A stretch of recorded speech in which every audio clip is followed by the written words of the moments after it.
அஸ்ஸலாமு அலைக்கும் ரஹ்மத்துல்லாஹி பரகாத்தஹு. அன்பான சகோதர சகோதரிகளே, இன்று நாம் பார்க்க போவது இஸ்லாத்தில் நோன்பு, ரமலான் மாதத்தின் மகத்துவம். இஸ்லாம் என்பது மனித வாழ்க்கையை ஒழுங்குபடுத்தும் ஒரு முழுமையான மார்க்கம். அதன் 5 அடிப்படை தூண்களில் ஒன்றுதான் நோன்பு. நோன்பு என்பது வெறும் பசியை போக்குவதற்கு மட்டும் அல்ல. அல்லாஹுக்காக ஃபஜர் முதல் மகரிப் வரை உணவு, தண்ணீர், தீய பழக்கங்கள், மன இச்சைகள் அனைத்திலிருந்தும் தன்னை கட்டுப்படுத்தும் ஒரு உபரிய இபாதத் ஆகும் என்று அல்லாஹ் அல் குர்ஆனில் கூறுகின்றான். ஈமான் கொண்டவர்களே, உங்களுக்கு முன் இருந்தவர்களுக்கு விதிக்கப்பட்டது போல் உங்களுக்கும் நோன்பு விதிக்கப்பட்டுள்ளது, நீங்கள் தக்வா பெறுவதற்காக. ஆம் மூமின்களே, நோன்பின் முக்கிய நோக்கம் தக்வா, அல்லாஹ்வை நினைத்து வாழும் மனநிலையாகும். ரமலான் மாதம், இந்த புனித மாதத்தில்தான் அல் குர்ஆன் அருளப்பட்டது. இந்த மாதம் மன்னிப்பின் மாதமாகும், கருணையின் மாதமாகும், நரக விடுதலையின் மாதமாகும் என்று நபிகள் நாயகம் ஸல்லல்லாஹு அலைஹி வஸல்லம் அவர்கள் கூறினார்கள்.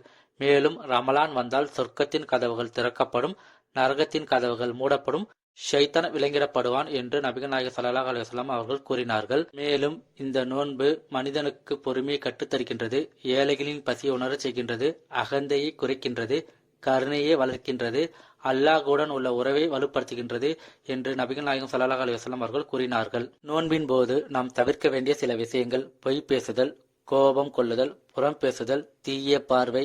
ஏனெனில் நோன்பு என்பது வெறும் வயிற்றுக்கானது மட்டுமல்ல, இதயம், கண்கள், நாக்கு அனைத்திற்கும் நோன்பு கேடயமாகும். இந்த புனிதமிக்க ரமலான் மாதத்தில் வரும் லைலத்துல் கத்ர் இரவு 1000 மாதங்களை விட சிறந்தது. இந்த இரவில் செய்யப்படும் துவா, தொழுகை, இபாதத்துக்கள் அளவிட முடியாத நன்மைகளை பெற்றுத்தரும். இஸ்லாம் என்பது கருணையின் மார்க்கமாகும். நோன்பை விடுவதற்கு சலுகை பெற்றவர்கள், நோயினால் பாதிக்கப்பட்டவர்கள், பயணத்தில் இருக்கும் பயணிகள், கர்ப்பிணி பெண்கள், பாலூட்டும் தாய்மார்கள், வயதானவர்கள், இவர்களுக்கு அல்லாஹ் நோன்பு வைக்காமல் இருக்க சலுகை வழங்கியிருக்கின்றான்.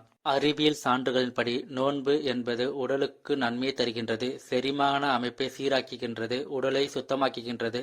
ஆனால் அதைவிட முக்கியம், உள்ளம் சுத்தமாகின்றது.